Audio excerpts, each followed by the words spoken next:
അരിയാഹാരം പൂർണ്ണമായും ഉപേക്ഷിക്കുന്നുണ്ടോ? കാരണം ഈ ചോദ്യങ്ങൾ രണ്ട് അഭിപ്രായം വരുമ്പോൾ നമ്മളത് ഉത്തരവാദിത്തപ്പെട്ട ആരോടെങ്കിലും ചോദിക്കണ്ടേ? കൊച്ചി മെഡിക്കൽ ട്രസ്റ്റ് ആശുപത്രിയിലെ ഡയറ്റീഷ്യൻ നൌഡിൻ പോളിയിലേക്കാണ് ഇനി.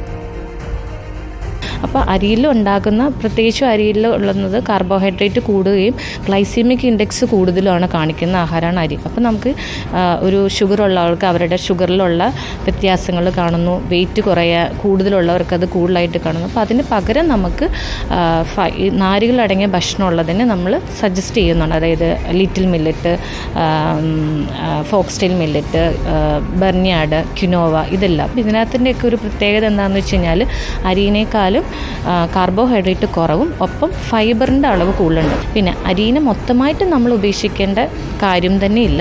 നമ്മളുടെ ഒരു ദിവസത്തെ ഒരു ഭക്ഷണ ക്രമീകരണം നമ്മൾ പ്ലാൻ ചെയ്യുകയാണെങ്കിൽ ഇപ്പോൾ നമുക്ക് അരിന ഇഷ്ടപ്പെടുന്നവർ നമ്മൾ ബ്രൗൺ റൈസ് സജസ്റ്റ് ചെയ്യും. ഒരു അളവ്, നിയന്ത്രിതമായ അളവിൽ നമ്മളത് കഴിക്കാൻ പറഞ്ഞ് അതിൻ്റെ കൂടെ നാരുകളടങ്ങിയുള്ള വെജിറ്റബിളിൻ്റെ അങ്ങനെ ഒരു ബാലൻസ്ഡ് മീൽ നമ്മൾക്ക് നമ്മുടെ ഒരു ദിവസത്തെ ഒരു നേരമുള്ള ഒരു മെനുവിൽ നമുക്ക് അരിനെ ഉൾപ്പെടുത്താവുന്നതാണ്.